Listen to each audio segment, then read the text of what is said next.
क्या बिहार की पूर्व मुख्यमंत्री राबड़ी देवी अपना आवास खाली करेंगी? हालांकि जिस आवास पे वो रह रही हैं, वो सालों से वहां पर रहती आई, लेकिन अब उनको एक लीगल नोटिस गया बिहार सरकार की तरफ से और कहा गया कि अब आप इस आवास को खाली कर दीजिए। लेकिन दो टूक राबड़ी आवास से यह आवाज निकलकर सामने आई नीतीश सरकार के खिलाफ कि वो अपना आवास खाली करके कहीं नहीं जाएंगी। अब ऐसे में एक सवाल यह है कि एक नेता जो सालों से अपने उस आवास पे रह रहा है, जिसको अब लीगल नोटिस जाता है कि भाई आपके पास वो ताकत नहीं तो अब आप आवास खाली करिए। अब ऐसे में उस नेता का इस तरीके का बयान कि जो करना है कर लो, हम आवास खाली नहीं करेंगे, क्या बिहार में एक बड़े विवाद को जन्म नहीं देगा? अब इस पूरे मामले पर नीतीश कैबिनेट में मंत्री नितिन नबीन का भी बयान सामने आया है। वो क्या कुछ कह रहे हैं वो भी हम आगे आपको सुनाएंगे, लेकिन सवाल यही है कि आरजेडी के प्रदेश अध्यक्ष ने राबड़ी देवी और लालू परिवार की तरफ से ये क्लियर कर दिया है और बिहार सरकार को सीधे तौर पर उनके लीगल नोटिस पे पलटवार करते हुए कहा कि हम तो आवास नहीं खाली करेंगे। अब सवाल यही है कि बिहार सरकार जो कह रही है कि आवास खाली करिए, दूसरी ओर राबड़ी देवी का ये जवाब उनकी तरफ से कितना गंभीर सवाल पैदा करता है। इस पर बातचीत करने के लिए हमारे साथ जुड़ी है अंजलि। अंजलि, बिहार की नई सरकार बनी और नई सरकार में राबड़ी देवी जो कि सालों बिहार की मुख्यमंत्री रही, उनके पति मुख्यमंत्री रहे, जिस आवास में वो रह रही हैं 10 सर्कुलर रोड स्थित राबड़ी आवास, उसी नाम से जाना जाता है, लेकिन अब उसी आवास को उनको खाली करने को कहा गया, लीगल नोटिस दिया गया। बजाबते उस लीगल नोटिस पर उनका जवाब आता है कुछ भी करना है कर लो, हम आवास तो नहीं खाली करेंगे। क्या है पूरा मामला? दरअसल देखिए, पटना में बिहार में नई सरकार बनी। नई सरकार बनने के बाद सभी मंत्रियों को उनके घर जो है आवंटित किए गए, लेकिन इस बीच में राबड़ी देवी को जो है एक लीगल नोटिस भेज दिया जाता है और कहा जाता है कि आपको घर खाली करना पड़ेगा। 10 सर्कुलर रोड पे जहां वो रह रही है वो वाला आवास खाली करके उनको जो 39 होर्डिंग रोड है वहां पर एक घर जो है दे दिया गया है। इसी पे लेके पूरा बवाल छिड़ा। पहले तो हालांकि ये थी कि वो घर खाली कर रही है, लेकिन अब जाके आरजेडी के जो प्रदेश अध्यक्ष है, उनका नाम मंगनी लाल मंडल है, उन्होंने ये साफ तौर पे कह दिया कि भैया जो करना है कर लो, आपको जो आजमाना है आजमा लो, लेकिन हम आवास खाली नहीं करेंगे। यानी कि राबड़ी देवी जो है वो अपना आवास खाली नहीं करेंगी, ये साफ तौर पे उनकी ओर से कह दिया गया है।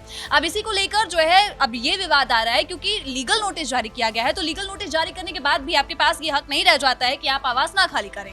लेकिन बीजेपी की ओर से जो बिहार में मंत्री है, बता दें कि बिहार मंत्री जो है नितिन नबीन ने ये कह दिया है कि भैया अगर आपको कोई दिक्कत है तो आपको एक प्रोसेस होता है उस चीज को करने के लिए। उन्होंने साफ तौर पे कहा है कि अगर आपको कोई दिक्कत है तो पहले आप बताइए कि आपको दिक्कत क्या है आवास खाली करने के लिए, क्योंकि आपको जो दूसरा घर है वो आवंटित किया गया है। उन्होंने कहा कि मेरा कहना है कि अगर उनको कोई परेशानी है तो विभाग को लिखना चाहिए, आग्रह करना चाहिए, इसके तरीके हैं। उस आग्रह पर सरकार जो है वो निश्चित रूप से आगे का निर्णय लेती, कुछ सोचती, लेकिन इस तरीके से जो अराजक की भाषा बोली जा रही है वो उचित नहीं है। साथ ही उन्होंने ये भी कह दिया कि बाकी आरजेडी के संस्कार पर उन्होंने सवाल उठा दिया। उन्होंने कहा कि आरजेडी जिस तरीके के बयान आ रहे हैं कि भैया जो करना है कर लो, हम नहीं खाली करेंगे, राबड़ी देवी आवास खाली नहीं करेंगी, तो उन्होंने कहा कि ये जो इस प्रकार की जो भाषा है वो ये दिखाती है कि उनके जंगल राज वाले संस्कार को दिखाती है, क्योंकि हम कह रहे थे कि इनके आने का मतलब है, सरकार में आने का मतलब है जंगल राज की वापसी आ जानी, और ये घटना जो है उनके इसी जंगल राज वाले व्यवहार को सामने पूरा रख रही है और उसको साबित कर रही है। ये नितिन नबीन ने कहा। हम चाहेंगे पहले एक बार आप खुद भी सुन लीजिए उन्होंने क्या कहा है। अब अराजकता का विषय हमेशा लालू परिवार की तरफ से आता रहा है। मेरा कहना है उनको अपना कोई अगर परेशानी है तो उसके लिए विभाग को लिखना चाहिए, आग्रह करना चाहिए, उसके एक तरीके हैं, उस आग्रह पर सरकार निश्चित रूप से अपना आगे का निर्णय लेगी। लेकिन इस तरह से एनार्किस्ट की भाषा बोलना ये उचित नहीं है। बाकी आरजेडी जिस संस्कार से जानी जाती है उस संस्कार का उसने बयान दिया है। हालांकि ये बयान आपने नितिन नबीन का सुना, ये बिहार सरकार में मंत्री हैं, नए मंत्री बने हैं, लगातार वो मंत्री रह भी चुके हैं और बांकीपुर से वो विधायक हैं बीजेपी के। लेकिन अब ऐसे में बिहार सरकार की मंत्री का बयान, लेकिन अंजलि यहाँ पे एक दलील दी गई थी आरजेडी की ओर से कि वो 20 सालों से लालू परिवार उस घर में रह रहा है, यानी 2 दशक से ज्यादा वक्त बीत गए उस घर में। लेकिन ऐसे में देखा जाए तो ये उनका अपना घर तो नहीं है ना, ये तो सरकार ने आवंटित किया था उस वक्त, वो खुद भी सरकार में थी, तो भाई अपना एक आवास उन्होंने लिया। लेकिन अभी अगर आप देखें ना, एक मजबूत विपक्ष के तौर पर आप एमएलसी हो, आप नेता हो, आप मुख्यमंत्री रह चुके हो, लेकिन ऐसे बयान, ऐसे जब आरजेडी के प्रदेश अध्यक्ष कह रहे हैं कि भाई लालू परिवार वहां से कहीं नहीं जाने वाला, सबसे बड़ी बात यह है कि एक सरकारी आवास पर इस तरीके से अपना ठप्पा लगा देना कितना सही है? बिल्कुल, देखिए सही है या गलत है इस चीज़ पे हम दावे तो नहीं कर सकते, लेकिन हम ये ज़रूर कह सकते हैं कि लीगल नोटिस जब जारी किया तो एक प्रोसेस होता है, और अगर लीगल नोटिस जारी हो जाता है तो आपको अपना आवास खाली करना पड़ता है, क्योंकि अब आप मुख्यमंत्री नहीं हैं। और इसके साथ ही क्योंकि उनके बड़े बेटे तेज प्रताप यादव को भी आवास खाली करने की बात कही गई, क्योंकि वो विधायक थे लेकिन अब नहीं है, तो इस वजह से कहीं ना कहीं ये खाली तो कर रही होगा। और यही लेकिन यहाँ पे दो दलीलें दी गई हैं। दलील पहले जो है मंगनी मल्डर जो कि आरजेडी के प्रदेश अध्यक्ष थे, उन्होंने ये कहा कि अगर ऐसा करना था, जिस तरीके से अभी लीगल नोटिस जारी किया गया, ये अभी क्यों जारी किया गया। उनकी ओर से ये सवाल खड़ा किया कि वो तो कई सालों से वहां पे रह रहे हैं, पूर्व राबड़ी देवी भी मुख्यमंत्री थी, पूर्व मुख्यमंत्री, उसके बाद लालू प्रसाद यादव भी थे, और वो तमाम कई तो जाने माने नेताओं में से एक माने जाते हैं लालू यादव। लेकिन नीतीश जी को अगर ऐसा कुछ करना था तो उन्होंने पहले क्यों नहीं किया, अभी क्यों कर रहे हैं, ये उनकी ओर से सवाल खड़ा किया गया। उन्होंने कहा कि और वैसे भी यानी एक तरीके से एक आरोप लगाया है आरजेडी प्रदेश अध्यक्ष ने मुख्यमंत्री पर कि वो शायद भारतीय जनता पार्टी का एक विश्वास जो है वो जीतना चाह रहे हैं। बिल्कुल बिल्कुल, क्योंकि उन्होंने कहा कि आप जो है, इन्होंने कहा कि आप होर्डिंग वाला जो रोड के पास आवास, उनको नया आवास आवंटित किया जा रहा है। वो कह रहे हैं कि अगर जब आप एक आवास दे ही रहे हैं हमें, तो ये खाली करवाने की जरूरत ही क्या है, वही वाला रहने दीजिए, नया वाला क्यों आपको आवंटित करना है। उन्होंने साफ तौर पे कह दिया कि जो नीतीश कुमार है वो कहीं ना कहीं इस पूरे जो वो साजिश रच रहे हैं, और कहीं ना कहीं उनकी मंशा ये है कि बीजेपी का जो विश्वास है वो जीत जाए, क्योंकि उनके हाथ से कई गृह मंत्रालय जो है ले लिया गया है, और इसलिए वो चाहते हैं कि अब इस तरीके के हथकंडे अपना के वो बीजेपी का जो विश्वास है उसको जीत लिया जाए, क्योंकि सीएम को लग रहा है कि कहीं चूक हुई है, इसीलिए उनसे विभाग छीना गया है, और इसी वजह से वो पीएम, बीजेपी और आरएसएस का विश्वास जीतने के लिए लालू जी और उनके परिवार को अपमानित कर रहे हैं। तो ये पूरा जो दलील है राजद के अध्यक्ष की ओर से दिया गया है।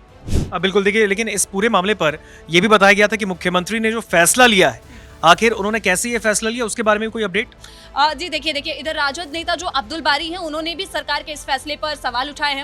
उन्होंने कहा और ये लालू यादव के बेहद करीब नेता है। बिल्कुल बिल्कुल बेहद करीब है, और आवास खाली करने का ये पूरा मुद्दा चल रहा है, उस पर उन्होंने कहा कि मुझे समझ में नहीं आया कि आखिर इसके पीछे की जो मंशा है वो क्या है। उन्होंने कहा कि क्या कारण हुआ कि पूर्व मुख्यमंत्री, नेता विरोधी दल को आवास खाली करने को कहा गया, ये बिहार की जनता भी जानना चाहती है। मैं आश्चर्यचकित हूँ कि सीएम ने ऐसा फैसला कैसे ले लिया। परंपरा वैसी कायम रखनी चाहिए जो कि आगे भी फॉलो किया जा सके। ऐसी परंपरा ना बना दिया जाए कि एक इंसान फॉलो करे, दूसरा ना फॉलो करे। दो पूर्व सीएम इस आवास में रहते हैं।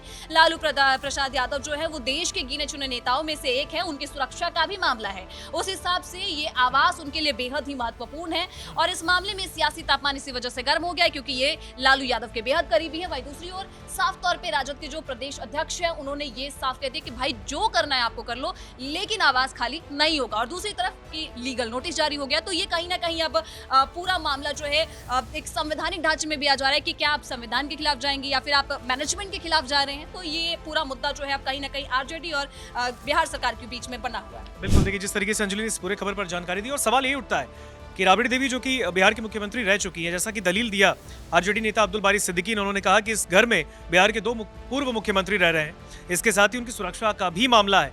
तो ऐसे में सवाल ये उठता है कि जब उन्हें दूसरा आवास आवंटित किया गया है, जो हार्डिंग रोड, इस पटना के हार्डिंग रोड स्थित जो आवास उनको आवंटित किया गया है, बंगला नंबर 39, तो ऐसे में राबड़ी देवी उस घर में क्यों नहीं जा रही? क्या लीगल नोटिस को इस तरीके से पलटवार करना, उस पर अपनी इस तरीके की टिप्पणी देना कि भाई जो करना है कर लो, हम नहीं घर खाली करेंगे, ऐसे में एक सरकारी बंगले पर आधिपत्य जमाना कितना सही है? कमेंट सेक्शन में मिलते हैं।